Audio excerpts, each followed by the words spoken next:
me tell you how much that I love you. Yeah. You found me no search. It's like you knew that inside I was hurting. I was so young, said no chance.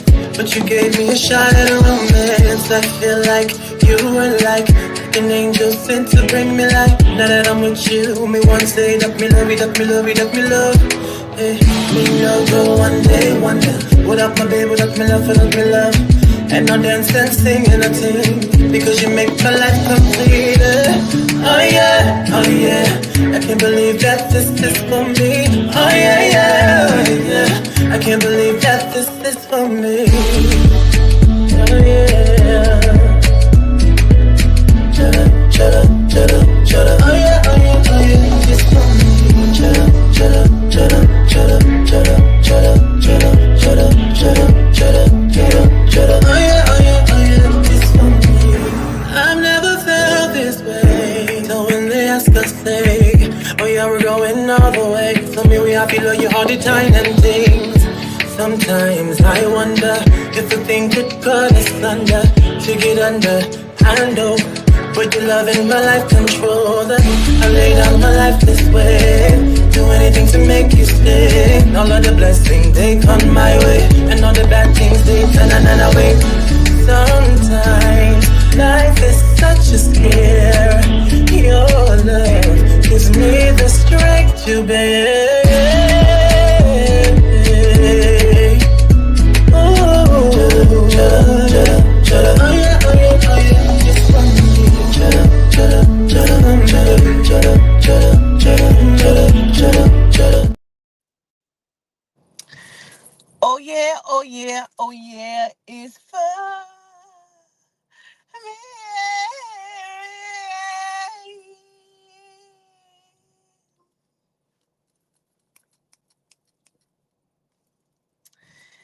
Not as quite as what I wanted to do, but it's still all relevant.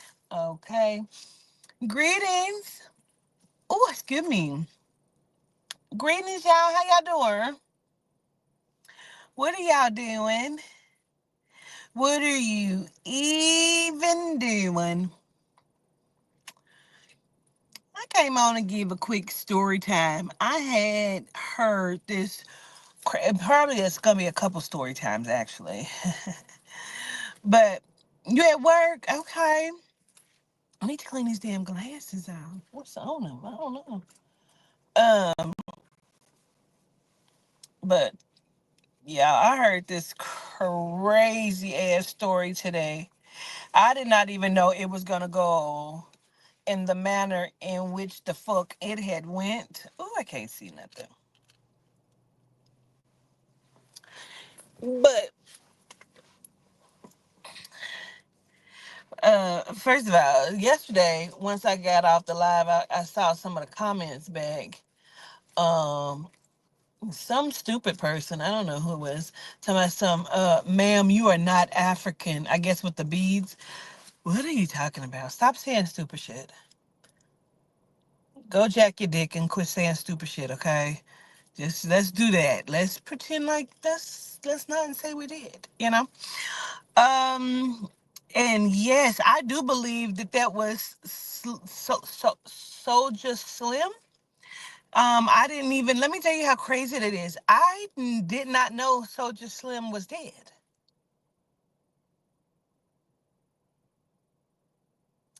I had no clue that Soldier Slim was dead. When I saw it, I said he died in 2003. I didn't even know he was dead at all. I really didn't. I just thought he was, like shit, then fell off like BG and all of them, I did not know. And I'm like, yeah, that's him. I saw all of the golds in his mouth. I'm like, damn. Then it made sense when I saw the little dude, the little Snoop dude. That made sense because I kept seeing that like that complexion on one of them. And I'm like, dang, that's crazy. And then the girl, the Magnolia Shorty, I think they say her name is, said she was going inside of her gated community or gated apartments where she lived at, and was shot. I said, oh my gosh, this is crazy. Right. And then to see today that DJ Unk passed away, I'm like, wowzers, wowzers. Now, I did not know that Young Greatness, I did not know he was from New Orleans. I thought he was from like Texas. I had no idea. So quick backstory on that. So when I had was down in Atlanta, lured down there with the witches and shit, the one chick, and I'm not even gonna call that bitch by her name because she doesn't deserve it. People don't deserve me to call her names. They're nobodies to me. And so she was all crying because I had did a reading for her. She's a manager in the industry. So let me give you that backstory. She's a manager in the industry. And some of y'all should have got y'all packages too. And was dating him. And she was crying, talking about his family thought that she sacrificed him. And did. Bitch, the fuck? And did. And did. And did. For your career to skyrocket, and for you to be the manager to some of the biggest names out here. Um, and anyway, but I thought Young Greatness was from Texas. I had no goddamn idea that he was from there. Okay. So that's that. But yes, I do believe those were all of them. And again, it was quite a few of them that came through. And I don't know who they all were, but it was a lot of them. And I felt really bad for them, because they kept saying, give us a voice. Now, let me give you this too. So the night before, reason why I paused when I was doing the reading when he kept saying, be the voice, give us the voice, give us the voice, is because I had a flashback of a dream. I kept thinking it was my daughter's boyfriend in my dream, but I don't think so. I think it's one of these guys because they kept showing me that.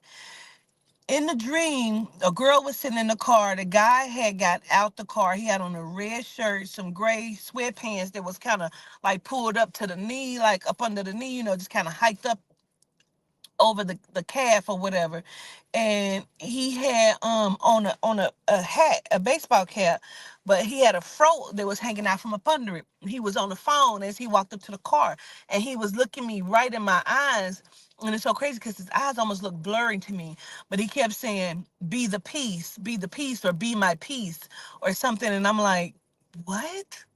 What? And I woke up and I'm thinking, I kept saying, is that my daughter sitting in the car? Because I kept trying to see if that was Toddy sitting in the car. So I'm assuming it was Toddy, and I'm thinking it was him because even though it don't look like her boyfriend, it was like certain things that reminded me of him.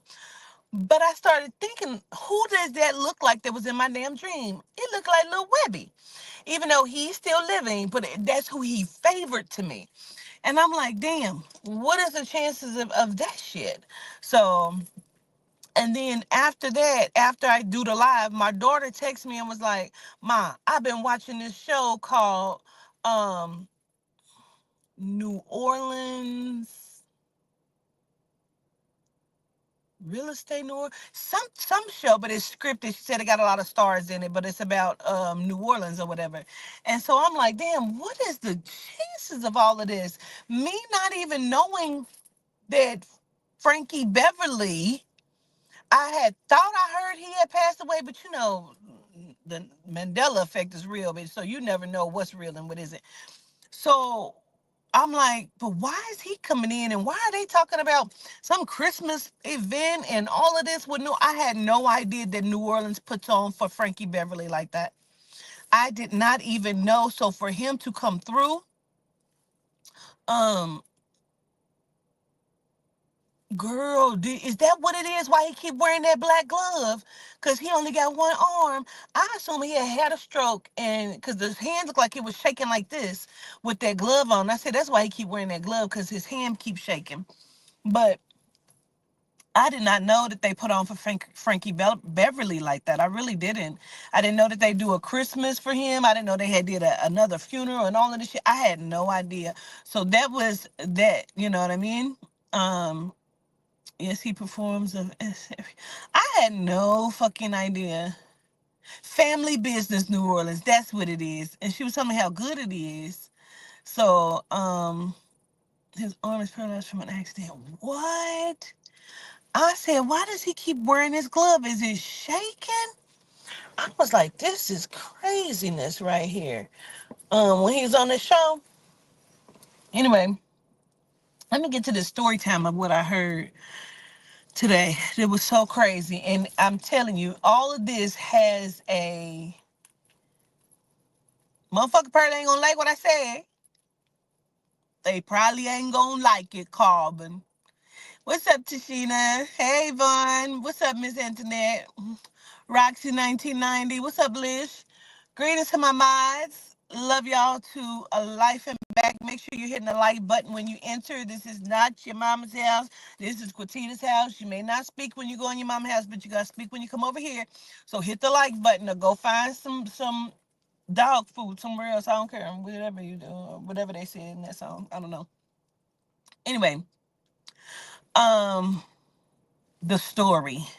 So, my hip has been still hurting since, because somebody probably tried to do something, some voodoo or something. That's okay, but I got you, bitches. Don't worry about it.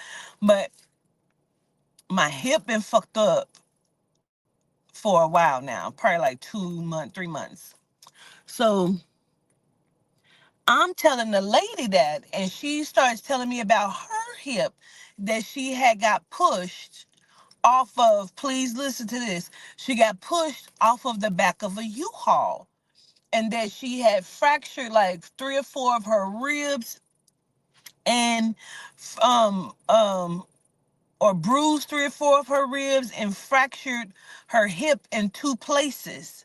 And it's been 6 years, and she's finally found a surgeon that will take her case and actually give her a hip replacement.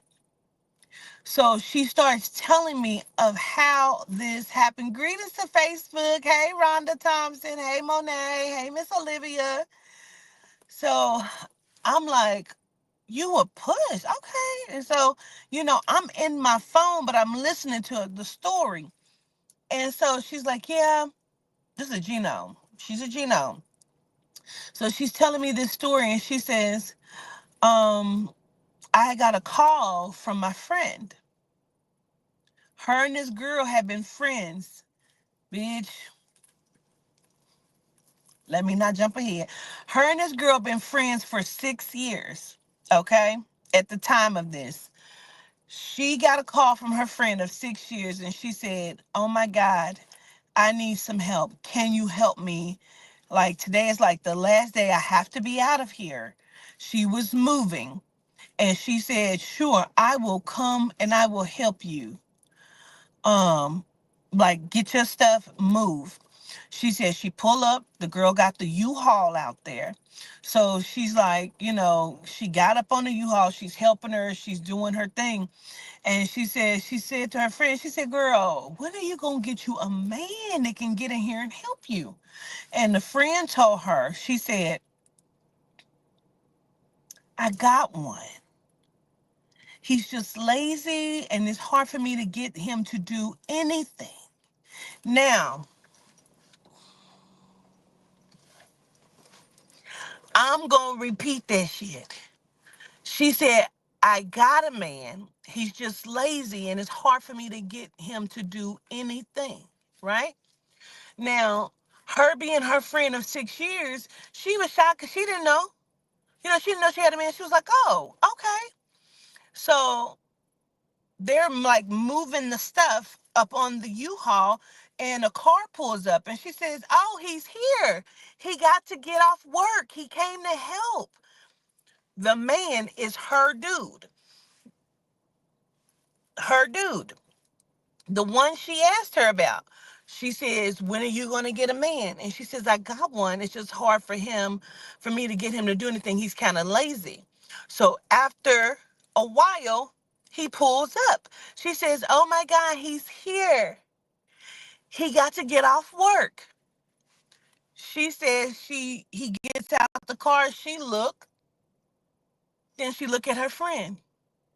Why? Because it's her husband. I looked up. I said, "Girl, what?" She said, "Did you catch it?" I said, "Girl, what?" She said, "Mm-hmm." I said, "Wait, girl, ma'am, are you saying that your husband pulled up and your friend of 6 years said that was the man, her man that she was with?" She said, "You heard me."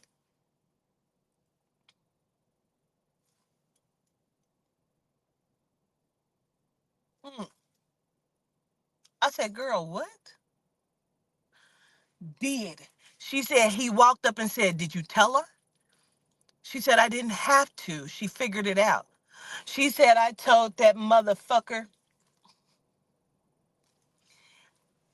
I'll get the divorce. I'll drop the papers. You can have this bitch. Like, fuck you and fuck you. We've been friends for 6 years and you couldn't do nothing but roll around in the fucking hay with my husband.'"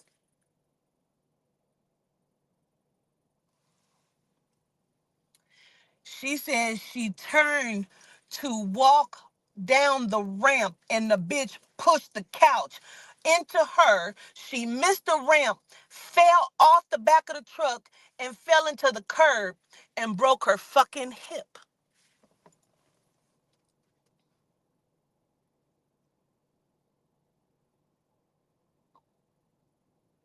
I said, I wanted to say bitch so bad. I wanted to say bitch so bad. I said I would sue that bitch. She said, "I prayed for revenge every day for 6 years." She said, but I think she said maybe 2 years or a year or 2 years after this, she was doing like trying to get physical therapy. And she came and helped her move, girl. That's what I said. I said, "You went and helped her move, and the man she's telling you she got was your motherfucking man?" Been there, done that. Quitita's been there, done that. Had a bitch do that. Had somebody do me like that. Been there. So I'm like, what? So she's telling me how she her physical therapist had her meet her at the gym. Um Girl, had her meet her at this gym. And so when she go to the gym, she's like, something about she had a bottle of water. When she opened up the water went everywhere and got all over her. She said a guy who was working at the gym came over and gave her a towel and helped her to wipe herself down. She said her and that guy been together ever since they're married. She met her now husband at that gym where the physical therapist had her go and meet her at for the physical therapy. He came over and gave her a towel to wipe herself down. She pulled him up on her phone. Yeah, he's a genome. But they've been together ever since. Now, the plot thickens, Beach, because the husband, he was a CO at a prison. This, she says, I prayed for revenge every day, at least twice a day, for 6 years. Her husband, her ex-husband, who was the CO at a penitentiary, accidentally in some way locked himself in the cell. Now apparently her new husband has some connections, because she said, "Did he set this up?" I don't think so, but whatever. He accidentally locked himself in a cell and his keys accidentally somehow fell off of his belt, and the motherfuckers beat him almost to death, blinded him in one eye, and broke both of his motherfucking legs. She said, I said, well, shit, we'll go around, come around. She said, that's what my mom said. She said, I felt terrible, though. Like, damn, did I cause that? By praying. Bitch, if you did, oh, the fuck well. They didn't give a fuck about you falling off the back of a U-Haul into a curb. Do you know a curb is raised? She hit her motherfucking hip and broke her hip on the inside and the outside in two different places. Plus bruised her motherfucking 3 to 4 ribs, bitch. Whatever, how many ever it is. I wouldn't have gave a fuck. So now, I guess his legs is, not quite what they should be, but he's blind in one eye now. And the bitch is in jail because she's on meth.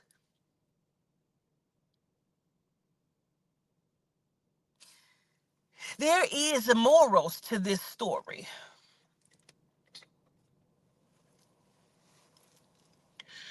You got to be careful how you treat people, bro. The other night, I say, okay, I'm gonna take a break from. I'm on episode 8, almost to the end or whatever. I say I'm gonna take a break from watching From. I'm gonna lay down. I'm gonna put on a Tubi movie.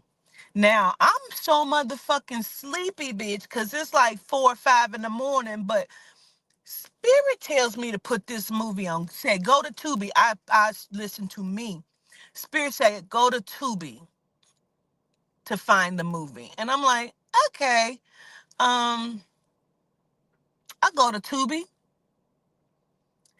I see the movie. Spirit says that's the movie. Watch that movie. I put the motherfucking movie on, bitch. When I tell you this movie was speaking my motherfucking life, and the bitch who plays in it looks like my cousin's mom, which let me know the spirit was on the move. The movie is called Mirrored Lives, where two best friends who were like sisters were roommates, but they worked at the same motherfucking job. Now, the one friend was truly and genuinely happy for her friend, that she's doing well, while the other one was pretending that she was happy for her best friend. Really, she was hating this bitch, but smiling every day in her face, pretending. The other friend is like, girl, you so over the top with these shoes. She trying to pretend like, yeah, she got it going on. But so the friend tell her that she's gonna, she's wanted to transition into her own place. Okay, she want to transition into her own place. She's thinking about moving out, and she's like, I got my man, what I'm saying, we've been talking about, getting a house and, going forward. And now the friend is showing her true colors, like, bitch, what? Like, so now you realize that the friend also has a boyfriend, but she's like, oh, he ain't really, he ain't really, he kind of do too much or whatever the fuck she said. But when you get to see her dude, you realize her dude is a good ass man. She can't even see her own life. She can't see her own man. Why? Because she's so jealous of her best friend. So the conversation when she get home with her man, and he like, come on, like, what's going on with you? And she's like, she gets everything. She doesn't have to work for anything. Everybody just loves her automatically. Her life is so good.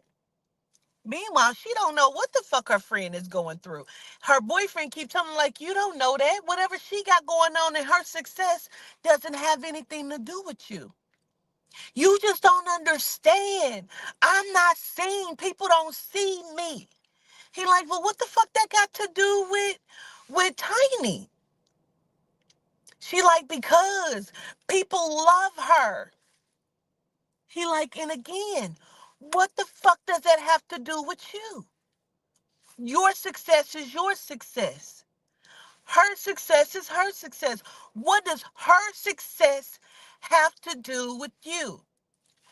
She felt like she couldn't be successful as long as Tiny was successful because she was tired of living in Tiny's shadow. So he like, you tripping.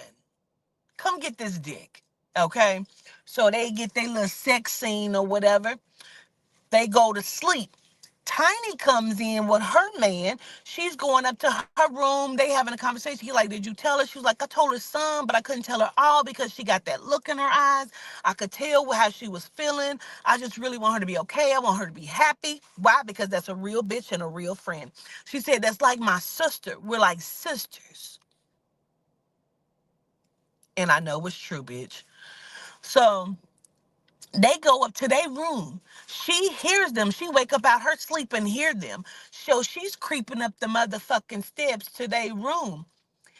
Now they got their door cracked the fuck open. Now, mind you, like I said, her and her man just had their whole little fuck session. It looked like it was good. Now the friend and her man got it popping off. So she's standing in the motherfucking doorway watching, fingering herself while she's watching. He hear her like, he turned around like, what the fuck? The friend like, oh, it's probably just the house, making noise or whatever.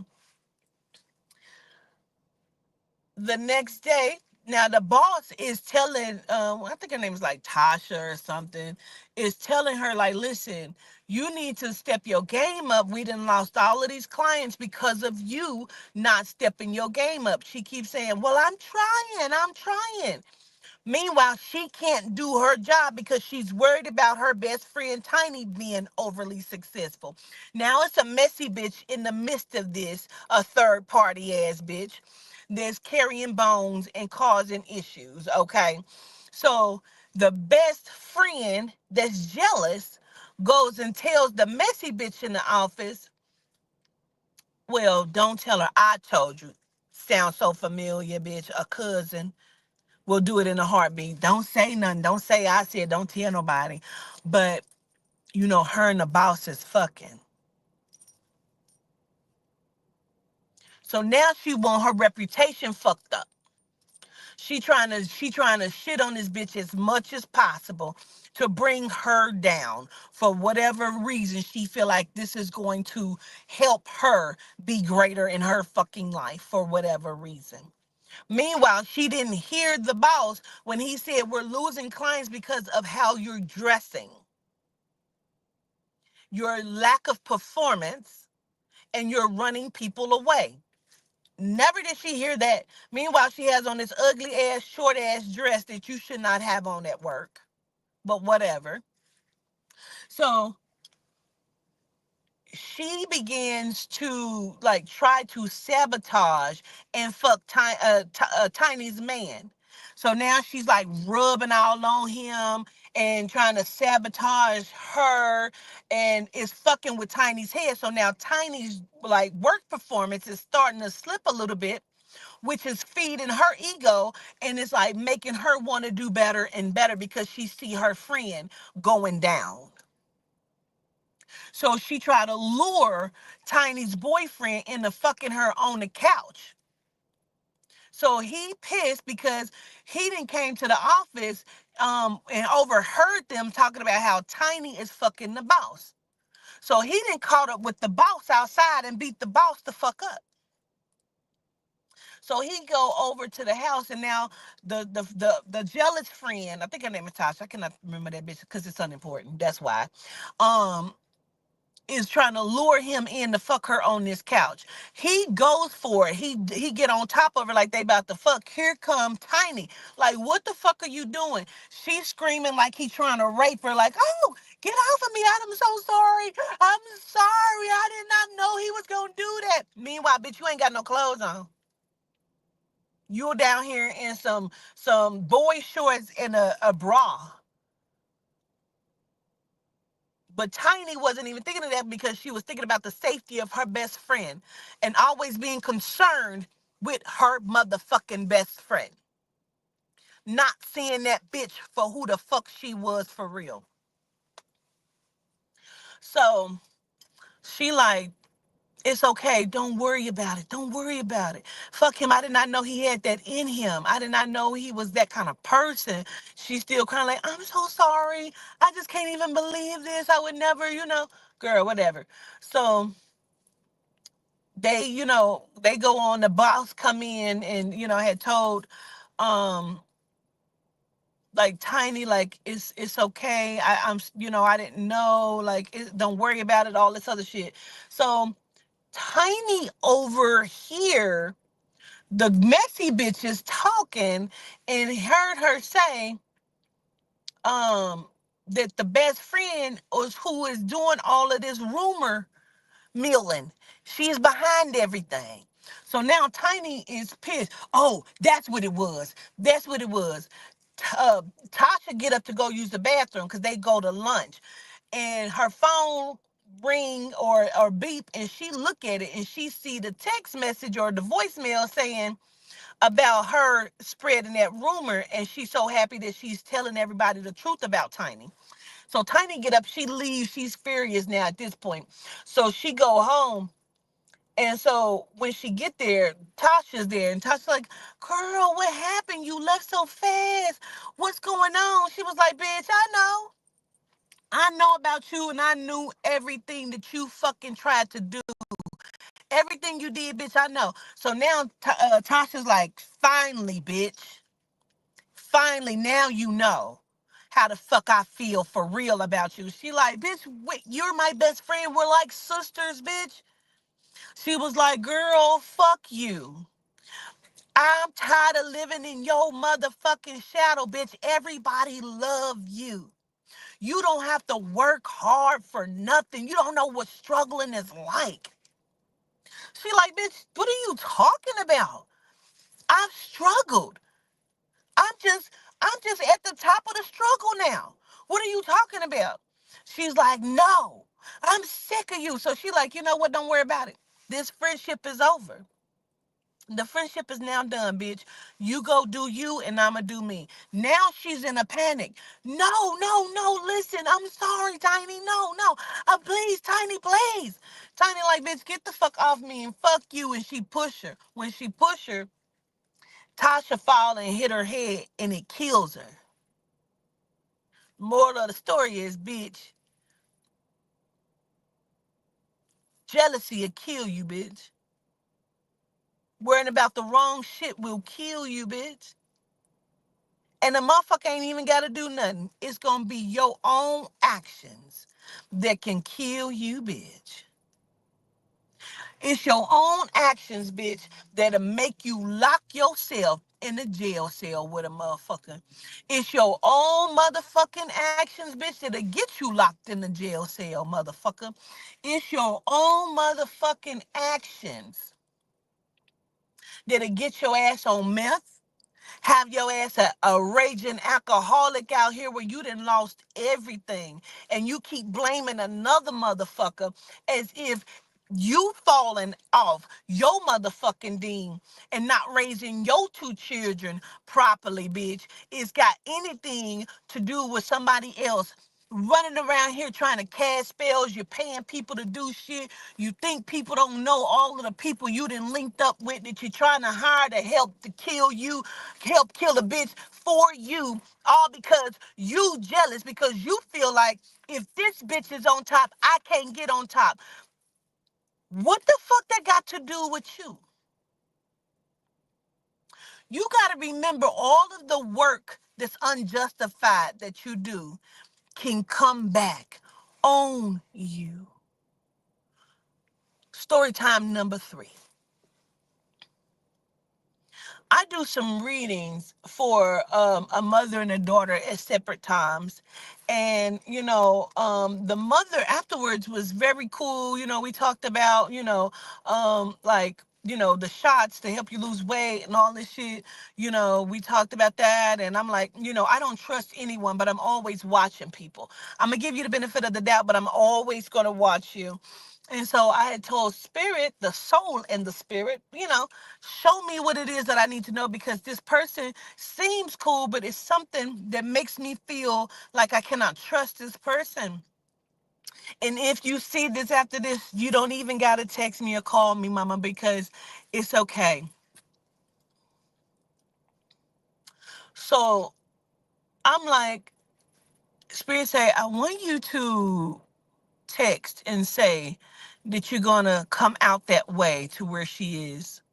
So I do that, and she immediately calls back like an hour or so later, like, no, no, no, I want you to, I want to host you. I want to get an Airbnb, and then, like, give me time to set everything up. I got stuff to do, and I'm like, well, I kind of wanted my friend to come too. So then her voice changed, like, well, I don't have to stay at the Airbnb, and I'm like, it's cool, you know, um it's whatever. And so she was like, okay, well, I really want, I feel like you deserve so much than what people give you. You know what I'm saying? I feel like you're a great person. I don't like how people have done you, how people have treated you. And I'm like, I really appreciate that. And so, short time after that, Spirit leads me to Facebook. Now, it's really strange how shit happens, bro. Really strange how shit happens. Her picture pop up as someone I might know. And I say, is that her? I look at the name. I say, it sure the fuck is. So I go to her page because I'm going to friend request her. And I noticed that it's like nothing really on the page. And I'm like, well, maybe it's set to where people can't see what's on the page. But that wasn't what Spirit wanted me to see. Spirit wanted me to see her friend list.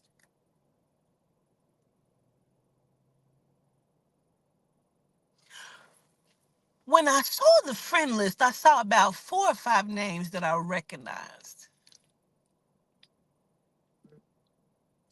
And one of them, for sure, I know because she was a host for me on my very first Black Magic panel. And she's one of the women, and I'm going to be very classy when I speak like that. She's one of the women who I heard the phone call because people were sending me phone calls at that time where I was able to hear because they was throwing each other under the bus. And the lady on her friend list, the very first name on her friend list, is one of those ladies that were talking shit about me on this three-way call.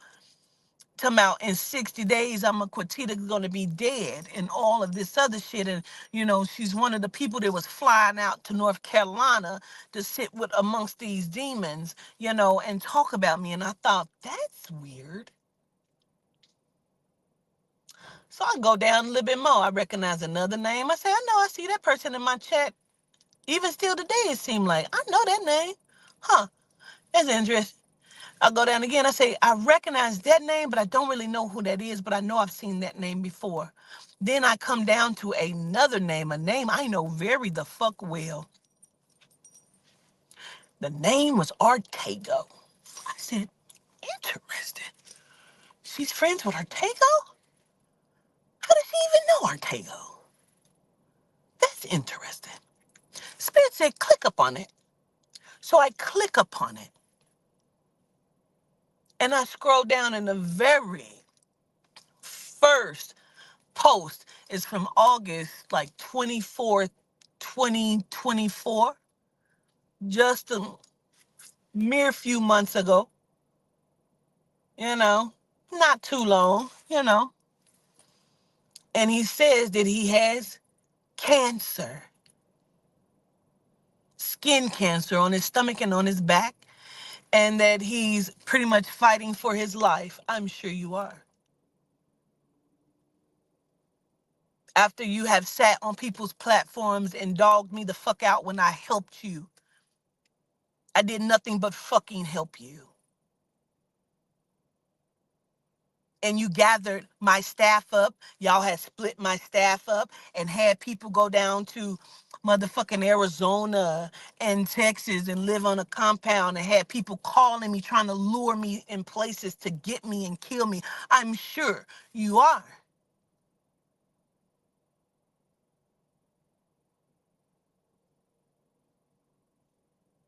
I'm sure you are fighting death every day while you got these blue boots on singing musicals of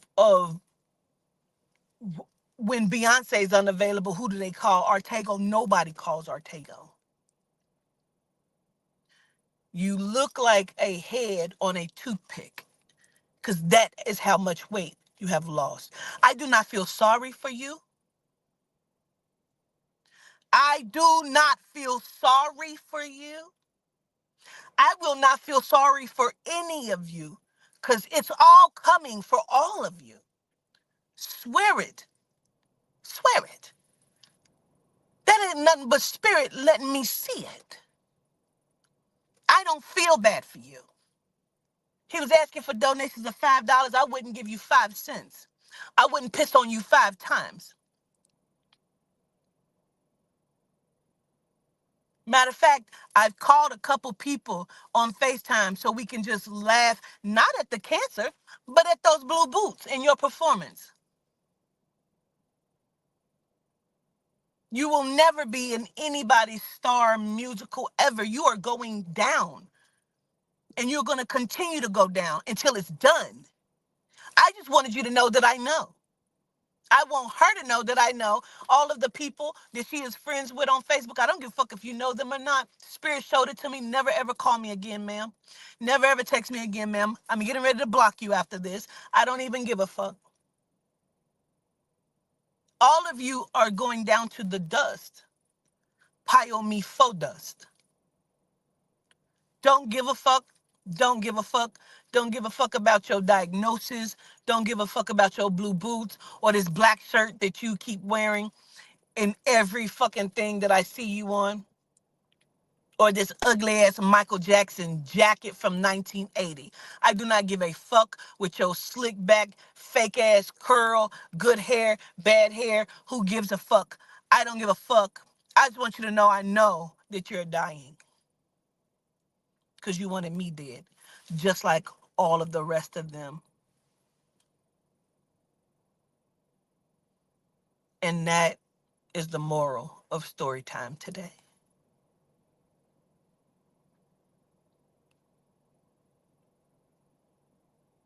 Solitude de wa. Solitude de shishi.